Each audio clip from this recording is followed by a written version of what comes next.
Эрхэм сонсогч та бүхнийхээ энэ өдрийн амар амгалан айлтгая. За энэ удаагийн дугаард маань хууль зүйн тусалцааны төвийн улсын өмгөөлөгч Цолмон оролцож байна. Таны өдрийн мэнд хүргэе. Баярлалаа энэ өдрийн мэнд хүргэе.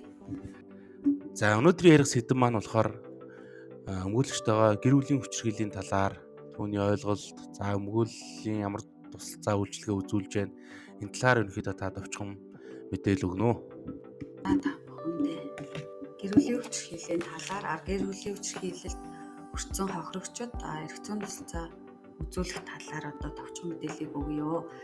Тэгэхээр гэр бүлийн хүчирхийлэл бол одоо гэр бүлийн хүчирхийллийн тухай хууль, зөрчлийн тухай хууль, эрүүгийн хууль заасан одоо хохирчийн эсрэг үйлдэл эсвэлтгүй байдаг. Тэгэхээр гэр бүлийн хүчирхийлэл бол жилийн жилд ер нь бол маш өсөлттэй байгаа. Жишээ нь 2022, 23, 24 онд бол одоо Сүхбаатарын улсын үндэсний яхан шатны шүүхээр 45 эрэг шийдэгдсэн бол 23 онд 120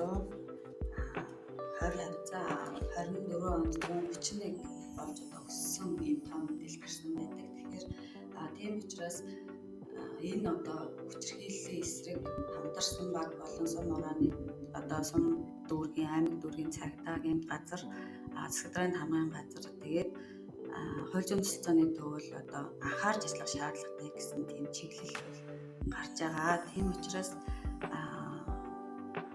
энэ бол одоо хамтран ажиллахаар бид нэр сургууль зурчилгаа хийгээд ингээд явж байна. За гэр бүлийн хүчирхийлэлд өртсөн хохирогчид үйлчилгээ үзүүлэх үйлчилгээг бол гэр бүлийн хүчирхийллийн тухай хуульд хуульчилсан байдаг. Энэ үйлчилгээнүүдийн нэгийг бол гэр бүлийн хүчирхийллийн тухай хуулийн 39 дээр эрх зүйн тусалцаа үзүүлэх үйлчилгээ үзүүлэх гэдэг хуульчилсан байгаа. Тэгэхээр энийг хэн үзүүлэх вэ гэхээр ерөөсөө хамтарсан багтай хамтраад өмгөөлөгч энэ үйлчилгээг үзүүлнэ. Тэгэхээр эрх зүйн тусалцаачийн дотроо юу байгаа юм? Эрх зүйн зөвлөгөө өгөх, өмгөөллийн үйлчилгээ үзүүлэх гэдэг хоёр үйлчилгээ байгаа. Эрх зүйн тусалцаа зөвлөгөө нь бол ерөөсөө хохирогчид одоо хохирогч хүүхдэд тухайн одоо хүүхдийн эрх зүйн байдал, хүний эрх зүйн байдлыг яаж дээрдүүлэх үү те ямар одоо хуулийн боломж нөхцөл одоо хамгаалалтад орох хэрэгтэй те одоо яаж эрхийг нь эрхээ одоо хамгаалах хэрэгтэй гэдэг талаар зөвлөгөө өгнө. Өмгөөллийн үйлчилгээ бол зөрчлийн тухай хуулийн дээр улсын өмгөөлөгч болохоор яадаг зөрчлийн тухай хуулийн 627 буюу хүүхдийн эсрэг хүчирхийлэл дээр үн төлбөргүй өмгөөлөгчөөр ажиллана. Дээрээс нь эрүүгийн хууль заасан 11.7 буюу гэр бүлийн хүчирхийллийн эрэг дээр хохирогчид өмгөөллийн үйлчилгээг үн төлбөргүй ингээд үзүүлдэг байгаа. За тэгээ эрх зүйн зөвлөгөөг бол утсаар болон захимаар ингээд үзүүлж болон заавал одоо биечлэн уулзаад ирэх шаардлагатай гэж үзгөөгөр одоо хаа байгаа газар нь авчиж юм уу эсвэл утсаар юм уу эсвэл захим хэлбэрээр бас үзүүлж болдог байгаа. За тэгээд өмгөөллийн үйлчилгээ бол яг улсын өмгөөлөгчийн хувьд бол энэ хоёр хэрэг дээр одоо өнгөө өмгөөлөгчөөр ажилладаг. Дээрээс нь нөгөө хүчирхийллийн нэг хэлбэр болох бэлгийн хүчирхийллийн хэрэг дээр насан турш хохирогчид бас үн төлбөргүй үйлчилгээ өмгөөллийн үйлчилгээ үзүүлэхээр хуульчилсан байгаа. За ерөнхийдөө хүмүүс улсын өмгөөлөгч манай Сүхбаатарын аймагт байдаг. Яг ямар ажил хийдэг юм бол хүмүүс бас сайн ойлголт байдгүй. Та яг өөрийнхөө яг ажлын талаар нэг сайхан дэлгэрэнгүй танилцуулж өгөөч. За манай хууль зүйн тусалцааны төвийн Сүхбаатарын аймагт салбар маань засаг даргын хамгаалын газрын 115 тодд үйл ажиллагаа явуулдаг. Улсын өмгөөлөгч Цолмон миний би улсын ахлах өмгөөлөгч Дэлгэр Хишиг гэдэг ингээд хоёр өмгөөлөгчийн бүрэлдэхүүнтэй ингээд ажиллаж байгаа. Тэгээд аймгийнхаа одоо 13 сум бүх аймгийнхаа иргэдэд хууль зүйн зөвлөгөө үйлчилгээг үн төлбөргүй үзүүлнэ. Өмгөөллийн үйлчилгээг бол төлбөрийн чадваргүй с ижигт ялдагдаг шүүгдэгч тодорхой эргийн хохирогч тэгээд газрын эзэмших одоо эд хөрөнгө эзэмших эрхэн зөрчигдсөн хөгжлийн бэрхшээлтэй иргэн ахмад настан олон хүүхэдтэй эцэг ганц бие эцэг гэхэд ингээ үн төлбөргүй өмгөөллийн үйлчилгээг үзүүлж ажиллаж байгаа. Манай төвөр болохоор нөгөө хүмүүс бол дам дамаа одоо мэддэг болсон тий сургуульд очиж сургууль хийгээ явахаар эцэг эхтэй очиж хэлдэг одоо ингээд ийм үн төлбөргүй хууль зүйн зөвлөгөө өгдөг өмгөөллийн үйлчилгээ явуулдаг хүмүүс байна шүү гэхээр эцэг хэн дахиад ингээд буцаагаад одоо үйлчилгээ авахаа ирдэг ингээд манай төвөл ерөнхийдөө хүмүүс бас маш сайн мэддэг болсон байна. Тийм. иргэд ерөнхийдөө хууль зүйн тусалцаа мэдээлэл ч юм уу та бүхэнд очиод уулзаад авахд нээлттэй байдаг болов энэ талаараа таалаач. За манайх өмнө нь нэг өмгөөлөгчтэй бараг 2018 оноос хойш манай дэлгэр гишүүн өмгөөлөгч ганцаараа ажилласан. 2024 25 оны 4 сараас миний бие өмгөөлөгчөөр томилогдоод ингээ хоёулаа ажиллаж байгаа. Тэгээ энэ нь ямар учиртай юм гэхээр нөгөө одоо төлбөрийн чадруу с эцэгдийн ялгадах шүүгдэгчид ингээд өмгөөлийн үйлчлэгээ үзүүлээд одоо прокурор дээр хэргийн материалтай танилцах ялах төлөлтөд танилцах цагдаа дээр мэдүүлгэх одоо шүүгтэр шүүх оролцох гэдэг өмгөөлийн үйлчлэгээ ажиллагаагаа явуулаад байхаар яг ажлын байран дээрээс гож одоо хууль зүйн зөвлөгөөгөө өгөх тэр ажил нь одоо амжихгүй болоод тэгээд тийм учраас одоо нөгөө өмгөөлөгчийн орондоо шаардлагатай байна гэд дахиад нэг орондоо батлагдаад ингээд нэг өмгөөлөгч нэмсэн. Тийм учраас бид хоёрын хувьд бол одоо цагдаагийн байгууллага прокурор шүүхтэйгээ хамтран ажиллаад ингээд хэрвээ бид хоёрын хэрэг байх юм бол одоо өдөө өмнө нэг өмгөөлөгчийн хэргийг нөгөө өмгөөлөгчийн хэргийг өдөө хойно зарлах жишээ юм ингээд хамтран ажиллаад ажлын байран дээрээ суух боломж нөхцөлийг бүрдүүлэхэд анхаарч ажиллаж байгаа. Тийм учраас нэг өмгөөлөгч нь шүүх хуралтай байлаа гэхэд нөгөө өмгөөлөгч нь ажлын байрандаа суугаад хууль зүйн зөвлөгөө өгдөг ажиллах боломжтой. За таны яриан дундуур бас нэг анхаарал татсан зүйл байна л да. Хөгжлийн бэрхшээлтэй хүмүүст үнгүү үйлчлэгээ үзүүлдэг гэж байна. Тэгээ ямар төрлийн хөгжлийн бэрхшээлтэй хүнд үнгүү үйлчлэгээ үзүүлдэг вэ? Тийм хууль зүйн заалт нь юу байдаг вэ? Энэ талаар бас мэдээлэл өгөөч. Манай аймагт бас хөгжлийн бэрхшээлтэй хүүхдүүд болон хүмүүс нэлээдгүй байдаг. Тэгэхээр хөгжлийн бэрхшээлтэй хүний одоо эрх хэрвээ зөрчигдсөн газар эзэмших хэрхэн зөрчигдсөн, эд тэрэнгийн өмчлөх эзэмших хэрхэн зөрчигдсөн тохиолдолд бол иргэн захиргааны ирэг дээр бол үнэгүй үн төлбөр өмгөөлөгчөөр ажиллах боломжтой. Эрүүгийн эрэг болон зөрчлийн эрэг дээр бол шаардлагатай тохиолдолд одоо хөгжлийн бэрхшээлтэй хүнийг бол үн төлбөр өмгөөлөх боломжтой. Тэгэхээр манай одоо сүүлийн үед бол ерөөсөө газрын маргаанд бол маш их одоо хөгжлийн бэрхшээлтэй хүмүүс эрх зөрчигдсөн. Бид нар газраа одоо авч чадахгүй байна, өмчилж эзэмшиж чадахгүй байна гэсэн хүмүүс бол ирж зөвлөгөө авч байгаа. Бүрний хэрэг дээр бол бүр өмгөөлөгчөөр ажиллаад явж байгаа. Хэрэг маань хэрэгний шийдвэрлэх ажиллагаанд бид явж байгаа. Өнөөдрийн бас гол сэдэв маань гэр бүлийн хүчирхийллийн сэдэв ярьж байгаа. За буцаад энэ сэдэв рүү оръё. За ерөнхийдөө энэ гэр бүлийн хүчирхийлэлтэй холбоотой иргэдэд одоо та өөрөө бодож явдаг иймэрхүү мэдээллийг хүргэх юмсан тийм зүйл байдаг бол бас жоох ярьж өгнө гэж хүсэж байна. Гэр бүлийн хүчирхийлэл гэдэг нь өөрөө нөгөө тухайн гэр бүл дотроо л үлдэгддэг ийм даалт одоо тавтагдах шинжтэй тийм одоо ийм хүчирхийлэл байдаг. Тийм учраас хэрвээ одоо танай ойр төрөл саданд юм уу эсвэл хөршөд юм уу ямар нэгэн байдлаар одоо гэр бүлийн хүчирхийлэл үлдэгдэж байх тийм с жиг таамаг төрөх юм бол энэ талаараа заавал одоо холбогдох байгууллага, цагдаагийн байгууллага, сум орооны багийн засаг даргатан заавал мэдээлэх үүрэгтэй байдаг иргэн төрийн бас байгууллага энэч байсан. Тэгэхээр энэ үүргээ биелүүлж аваарай. Тэгээд дээрээс нь нэг одоо гэр бүлийн хүчирхийлэлд өртөж болцшгүй тийм хүүхэд хэрвээ байх юм бол одоо сургуулийн орчинд цэцэрлэгийн орчинд юм уу сургалт клубүүдийн орчинд эсвэл одоо тэр холбоо одоо амьдарч байгаа тэр орчинд нөхцөлтөн ч гэсэн иймэрхүү хүүхдүүд энэ хүчирхийлэлд өртсөн байж болзошгүй тохиолдол байх юм бол энэ талаар заавал одоо холбогдох байгууллаганд мэдээлж агаарай. Тэгэхээр энэ талаар мэдээлэлээ өгчих юм бол энэ талаар хамтарсан баг цагдаагийн байгууллага засгийн хамгаалалт газар ингээд холбогдох албан тушаалтнууд нь одоо ажиллаад тухайн тэр хүчирхийлэл одоо даамжрах дахин давтагдах тэр хүүхдийн болон хүчирхийлэлд өртөж байгаа хүмүүс эрх ашгийг хамгаалах ажлыг ингэж хийж явах юм аа. Тэр хүмүүсийг хамгаалж ийн гэсэн үг юм аа. Тийм учраас энэ үүргээ бас биелүүлж байгаасай л гэж хүсэж байна.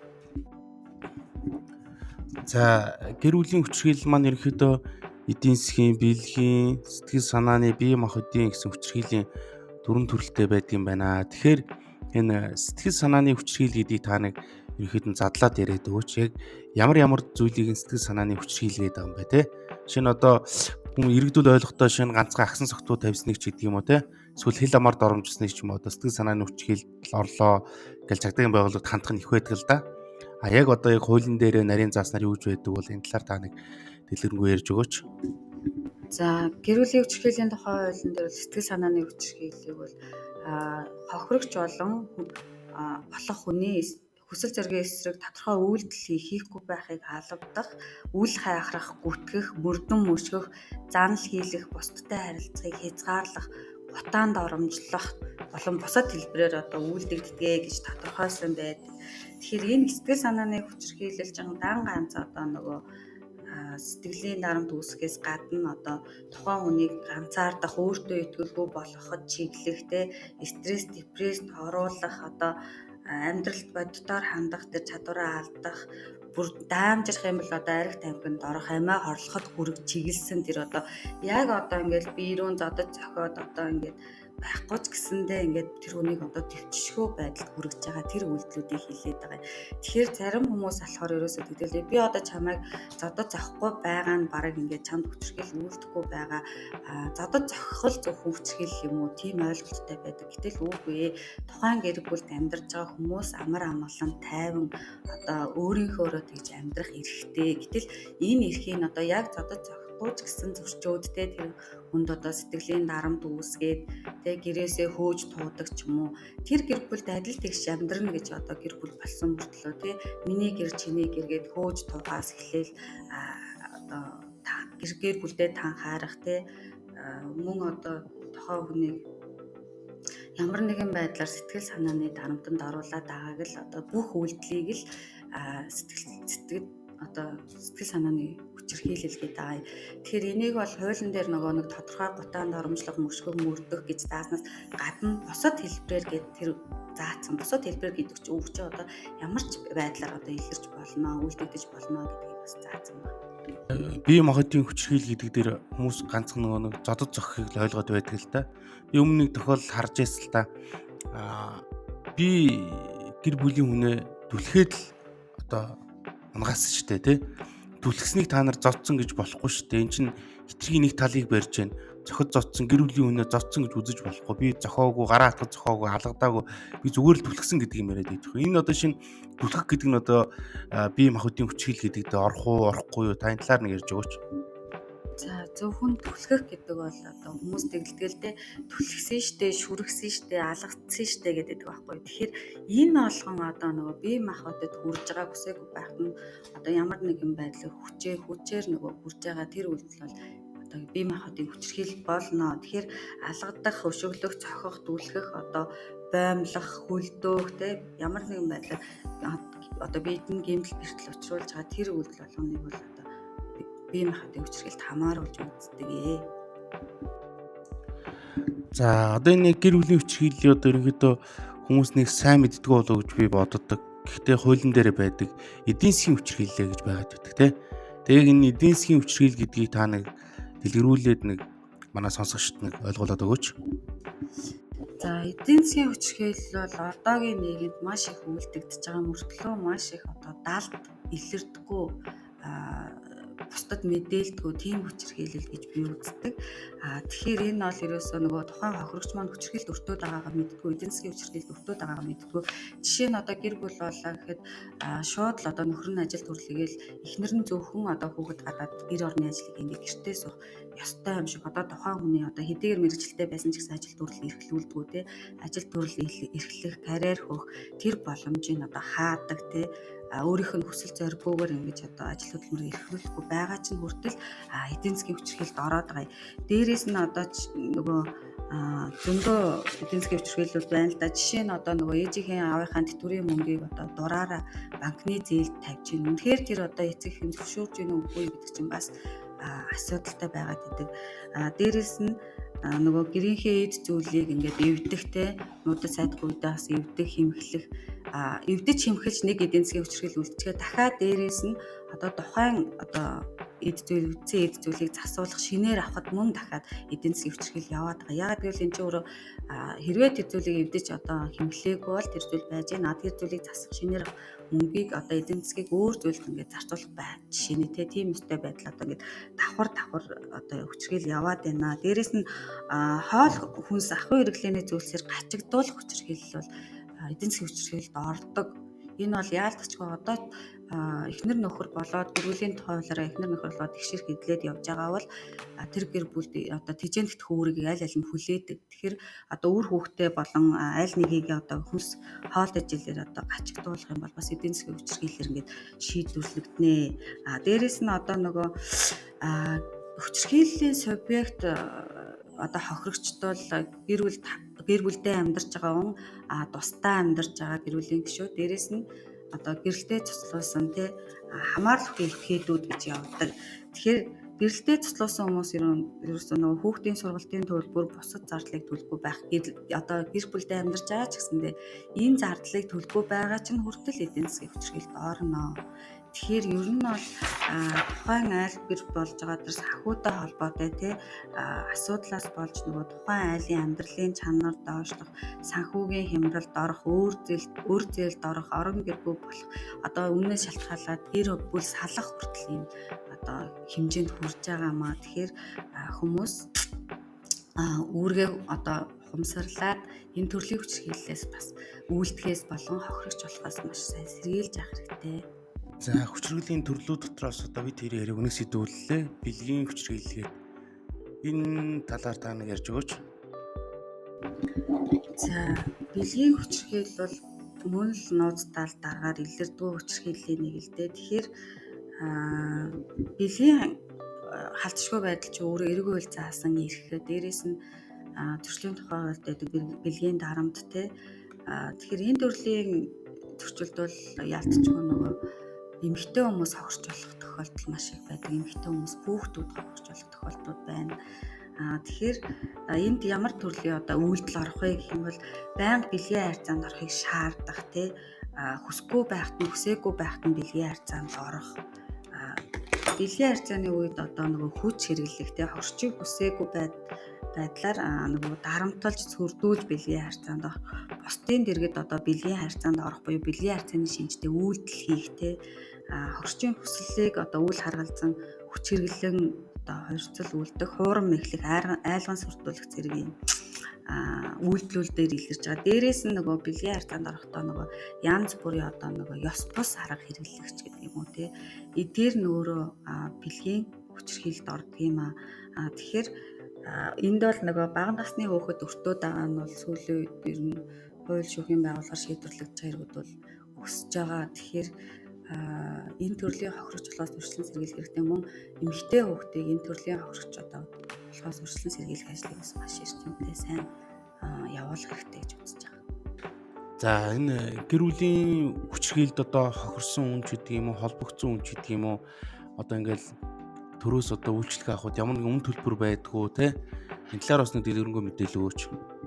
Тэгэхээр гэр бүлийн хүчирхийлэлтэй тэмцэх тухай хууль те хамтарсан багийн ажиллах журам зөрчлийн тухай хууль, эрүүгийн хууль энтерт бол гэр бүлийн хүчирхийлэлд дурдсан хохирчид үйлчлэгийг бол заасан байдаг. Тэгэхээр энэ үйлчлэгийг бол манай төрийн байгууллага, хамтарсан багийн цаадагийн байгууллага, манай улсын мөлчд өмнө төлбөргүй үзүүлдэг байгаа. Тэгэхээр одоо ямар нэгэн байдлаар төр хамгаалах байрнаас ч юм уу те эрх зүйн тусалцаа үйлчлэгээ, сэтгэл зүйн зөвлөгөө, нийгмийн одоо нийгмийн халамжийн үйлчлэгээ, эрүүл мэндийн үйлчлэгийг бол үн төлбөргүй юм авах хэрэгтэй байгаа.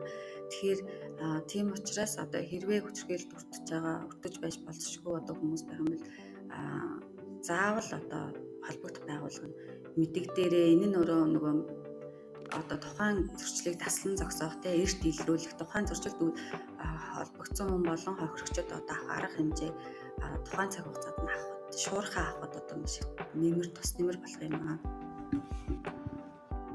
За иргэдэд маань өнөөдрийн дугаарт маань оролцож улсын өмгөөлөх цолон маань мэдээлэл хүргэлээ. За танд маш их баярлалаа. Цаашдаа амжилт хүсье.